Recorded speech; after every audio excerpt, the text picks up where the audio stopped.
Hi there. Welcome. I can't believe we're here. But let me introduce myself. My name is Dr. Marissa May, and I'm super excited to be with you today to talk about decision making. I know that we face a lot of decisions in our world, and how do we make those difficult decisions a little bit easier? That's really what we're going to talk about today. So, as we get started, I want us to first look at our personalities. Now, if you have been reading the news or anything, you have heard of the Enneagram Test. So I have the link here for an Enneagram test. It shouldn't take us that long, but I'm going to give you about 3 minutes here, maybe 5, to complete the Enneagram test for yourself. Now, best practice tells us that we should complete the Enneagram test for ourselves and then also have someone else that's close to us that knows us pretty well complete it on our behalf as well.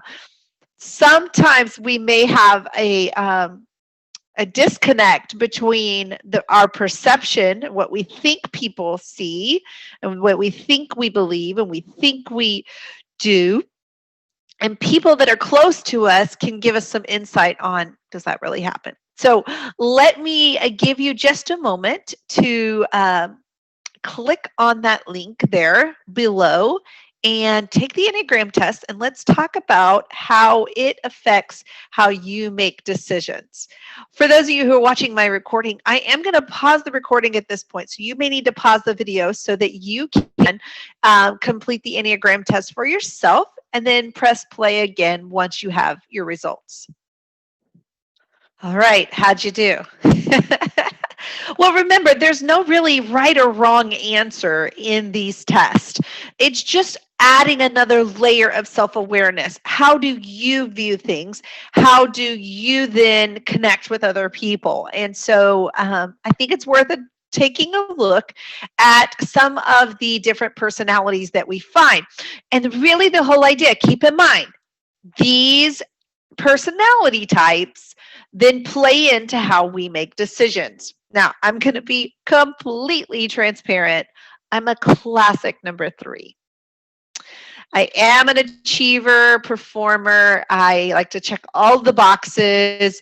My to-do list have to-do lists because I feel a sense of accomplishment when I achieve that and I can check it off the list. Okay.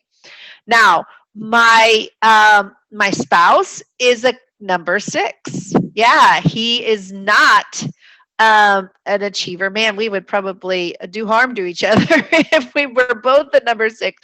But he's a number 6. He's loyal to a fault many times, and I've told him this. But he's very skeptical too. He looks at things with just kind of like, let's watch and see kind of thing. It's funny also because I can, my children have definite personalities. So my oldest daughter is a number 6 as well. And then my second daughter, she is a number 5. She is an individualist. I'm sorry, she's a number 4, an individualist. And my third daughter is a number 8, and she calls herself not the leader, but the challenger. And then my 2 sons, they're not quite old enough really to take the test with good results. So I'm not sure what they will be yet, but it's kind of interesting to see those of how these personality types kind of play into how we make decisions. And so that's why I began today with, let's take a look at how your personality, how you perceive things, how you function. If you want more information on the Enneagram, I am no expert. I've just done a little bit of reading.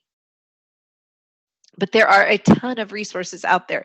So please take a look at it and see how you your personality kind of affects those around us and how we make decisions.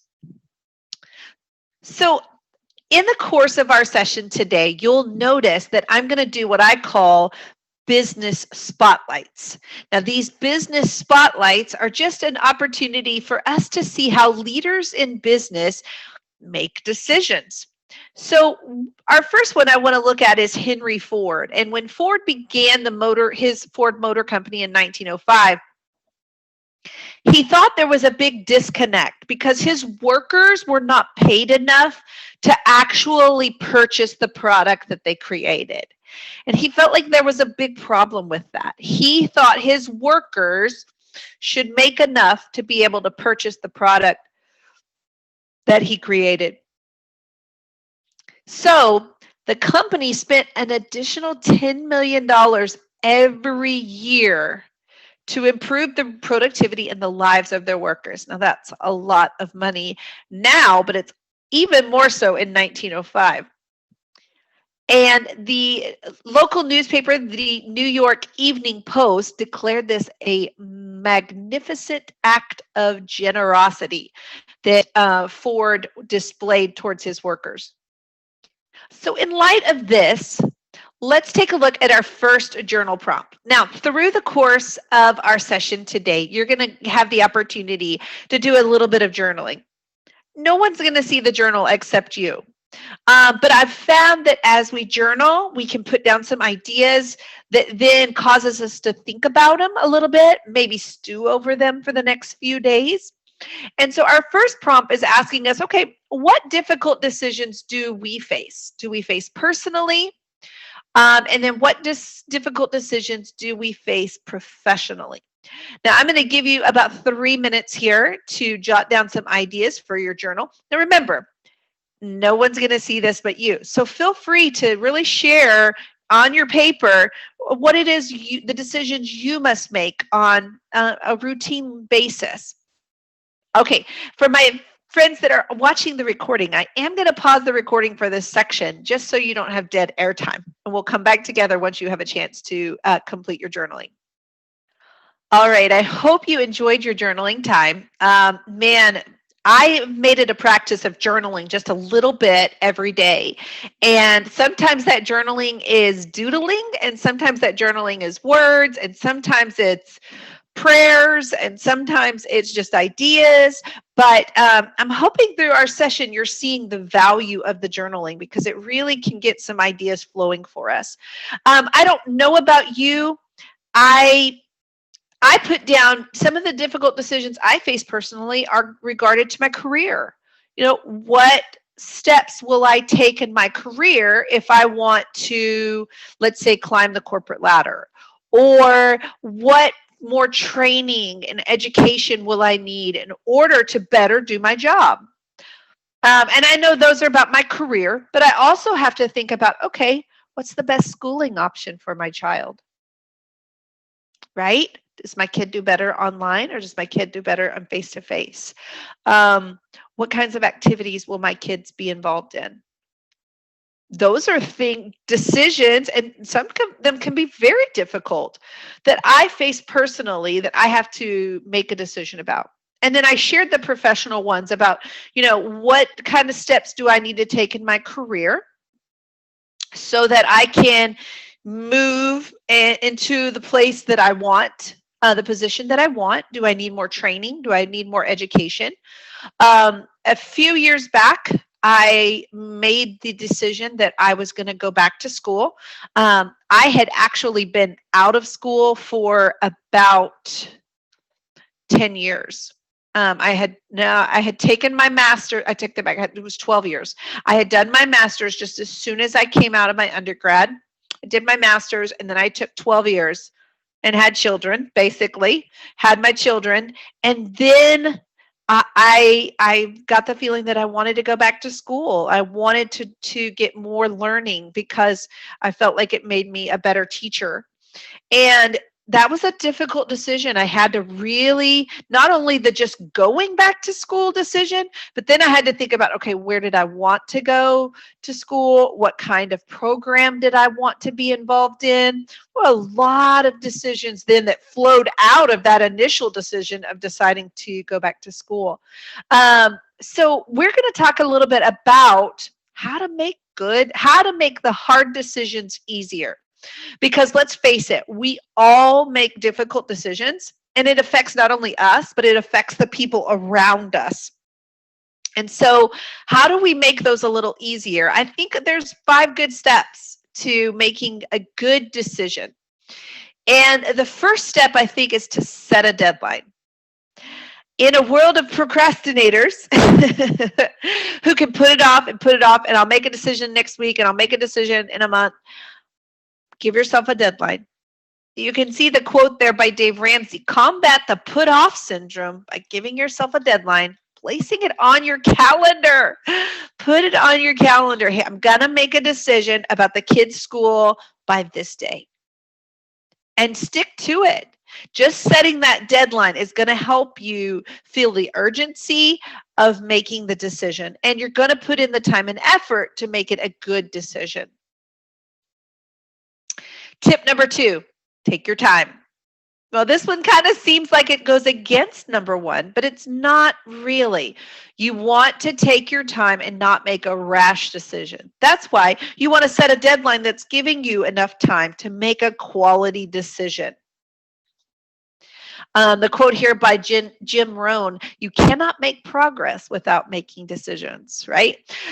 One thing that we learn is that not making a decision is making a decision, right?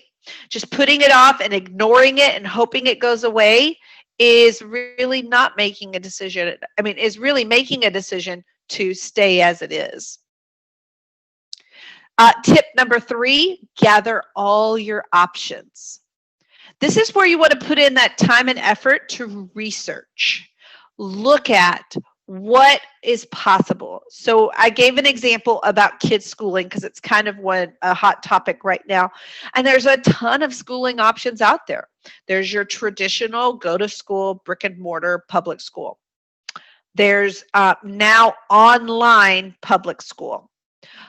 We have private school that is face-to-face. We have private school that is online. We have traditional homeschool. We have guided homeschool. There's a lot of options between just go to school and online. So spend some time. This is why you've built in the time to make your decision, to gather your options. And I love this quote: remember, when you have exhausted plan A and B, that there are 24 more letters in the alphabet. So keep trying, right? Keep finding and digging resources. I like to ask people questions when I'm trying to gather options or brainstorm options. I'll say something like, okay, I've thought of this and I've thought of this. What have I not thought of yet? Oh, and that one just always gets people because they're like, oh, right? Because that's what I want. I want people to help me think of the ones that I haven't thought of, so I can add it to my collection. So then I make a good quality decision. Step 4, gather your information. Okay, do your due diligence. Take your time to research all of the, this is going to sound like a Southern thing, nooks and crannies, right? So something my grandmother used to say. You're going to clean all the nooks and crannies, right? That means all the little hidden parts, right? The little corners of your closet. That's what she was wanting to be cleaned there. And this is really what you want to do, is you want to get to your research, to do all of your research, to gather information, even the smallest of details that are going to matter. And the quote here by Benjamin Franklin: if you fail to plan, you're planning to fail. What a good quote about planning ahead. And really, you're gathering your information is where you're planning for your success of making a good decision. All right, tip number 5, write a report or explain it to a friend. Now, I know on this one, I'm going to get some eye rolls because you're like, write a report? No way. Here's what I mean is, talk your decision through in a way that you are having to explain it to someone else, okay? And if that's in a written format, if you're a writer or journaler and you get it better written down, then do that. If you're a talker and you have a friend that you can explain it, talk through your whole process to, then do it through verbal word. But either way, make yourself explain it to someone else. And there's a couple of reasons here too. 1, there's accountability, right, with the person that you're sharing this with. But 2, many times when we say it or when we write it, we also, when we write it, we read it for ourselves. When we say it, we hear ourselves explaining the concept. And so we're processing it not only in our brain going out, but we're processing it coming in as well. It makes us look at it from a whole new perspective. And I don't know about you, but sometimes I have said things and then I was like, that does not sound right. And you can catch some of your mistakes simply by going through the motion of explaining it in a way that somebody else would understand it, right? Another thing that you want to do is to be able to explain it so well to a friend that they understand it. Meaning you're not using these big flashy words, right? You're explaining it, I almost say in crayon. Okay? Do you know what I mean when I say explain it in crayon? I mean, explain it in such a way that even a kid could understand it. Like break it down so well so that they can understand it. That's what I mean by explain it in crayon. I love the quote here by Stephen Luke. You are the CEO of your life. Start making executive decisions today, right? You're in control. You're the one who's going to be making the decisions. So let's start today.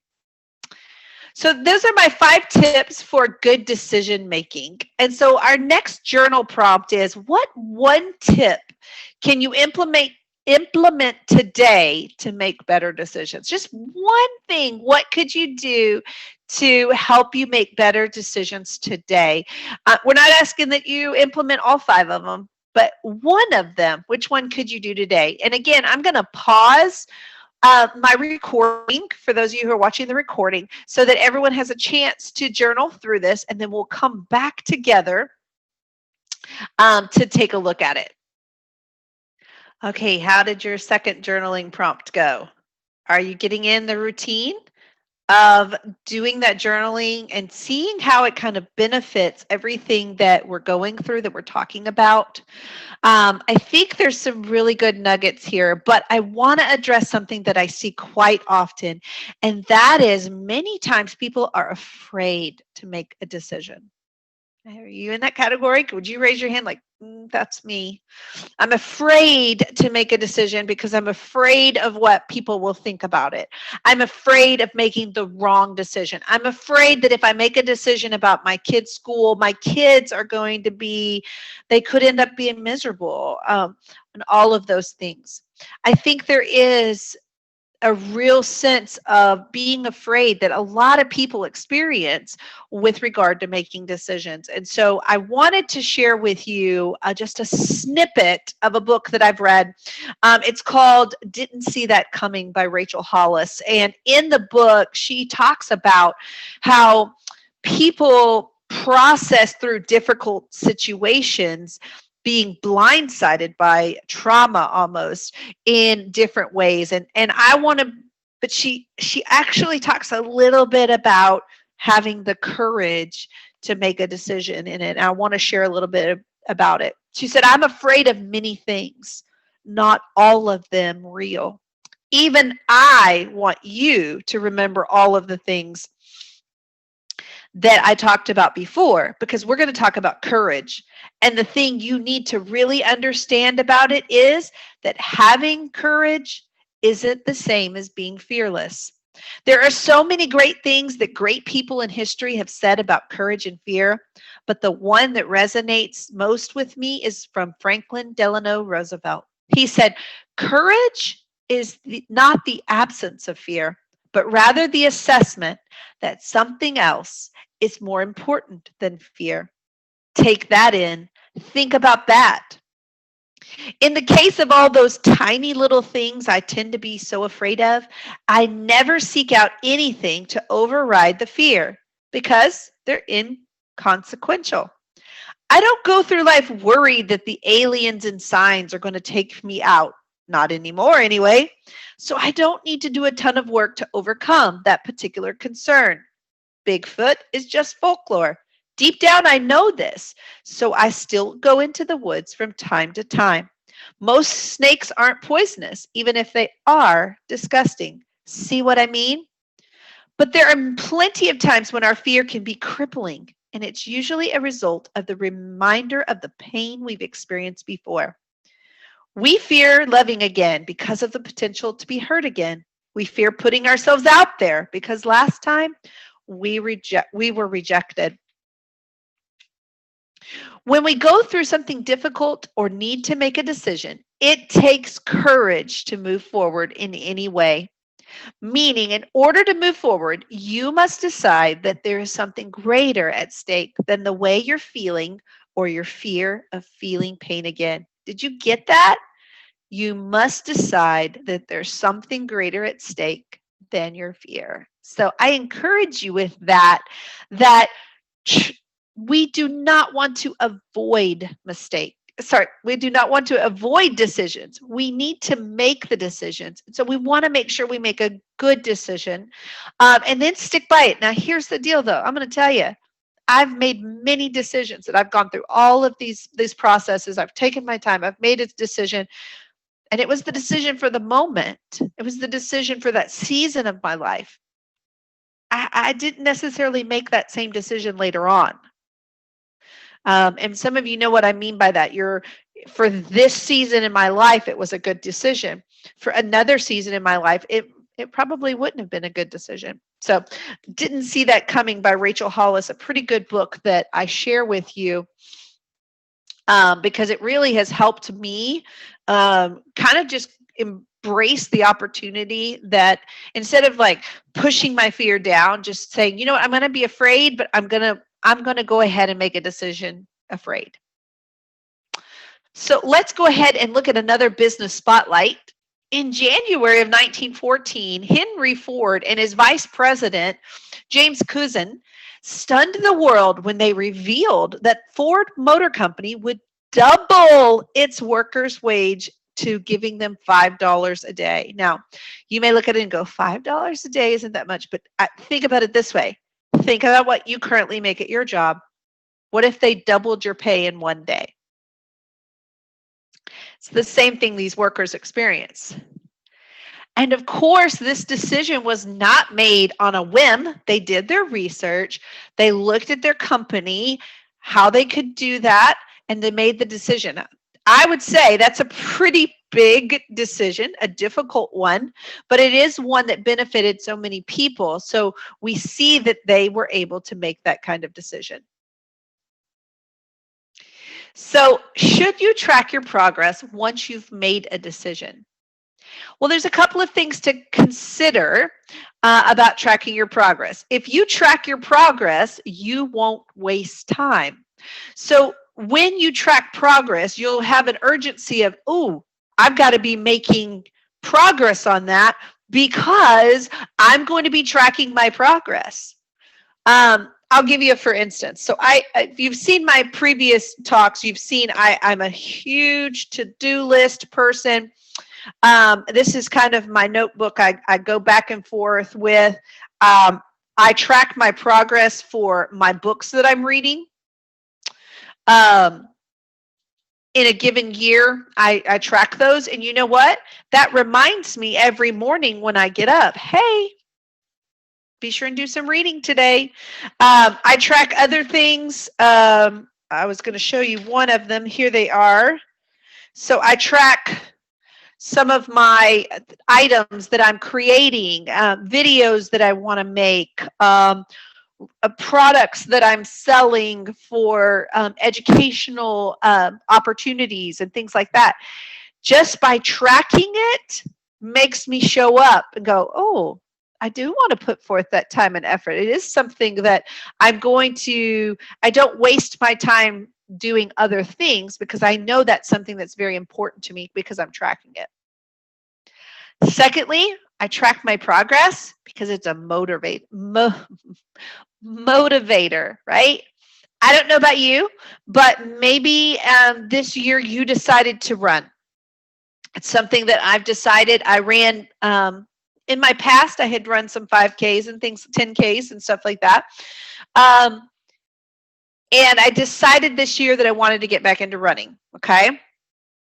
And I know that if I track my progress, right, I have a little list that tells me every day, what I'm supposed to run, and I put a little check by it. It's a strong motivator to see those checks listed there when on the morning when I don't want to get up and go run, right? So tracking my progress, I can look back and go, oh, look, I've got 3 weeks worth of running already in. Don't drop the ball. Keep running. And then my final comment is, if you do track your progress, be sure that you track something that is measurable. Okay. So instead of saying, check, I got up and ran, I track how much time I ran. Okay. Because I'm currently not on tracking mileage yet. I haven't worked up to that, but I'm tracking how much time I run. By the way, if you ever want to get into running, Couch to 5K, just Google it, Couch to 5K plan. Totally works. I've done it. I've used this plan several times to get back into running.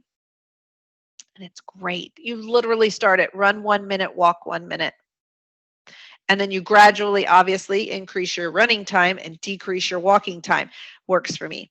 But anyways, notice that I'm tracking something that is measurable. How much time did I run? I could easily do how much mileage did I run? Instead of just saying, did I run? Check. Because did I run could be the end of the driveway and back. Right? And that's not really making progress. But when I can see that, hey, yesterday I ran 3-minute intervals, and today I ran 4-minute intervals, now that I can see is progress. So keep that in mind, that you want to track something that is measurable. All right, and then here we come to journal prompt 3. So this is where you're going to think, how can you track your progress on a decision, a goal that you might be working towards? Make sure that it's measurable. We're going to pause here for about 3 minutes to give you the opportunity to journal, and then we'll come back for us to talk about it together.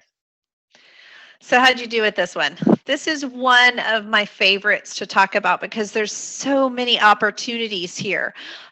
When we track progress, we can track progress. Like I showed you my calendar that I track some of the projects that I'm working on, videos that I want to make, products that I want to make. But I also use my phone, right? I use my phone, and I have some apps that I'm tracking progress in other areas of my life. I have an app that I track my water intake.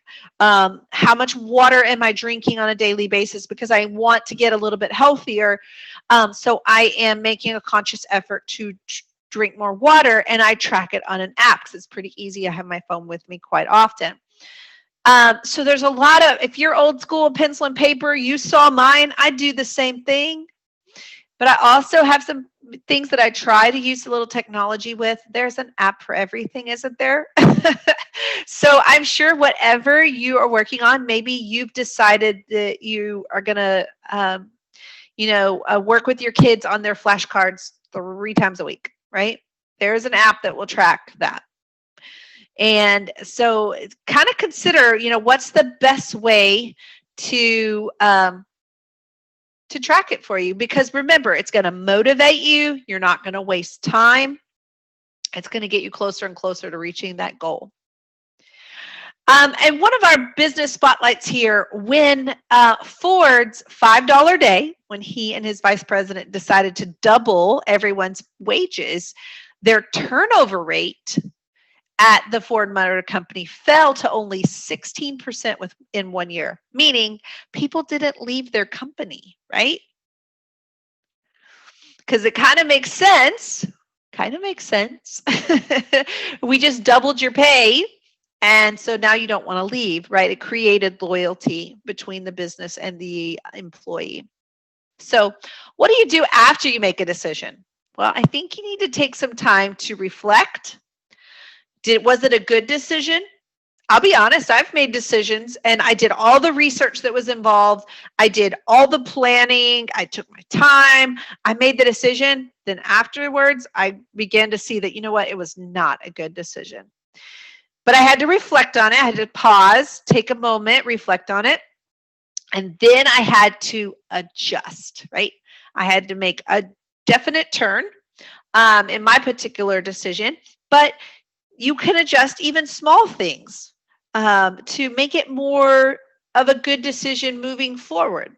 Remember, sometimes a decision is good for a season in your life. Not necessarily this is our decision forever.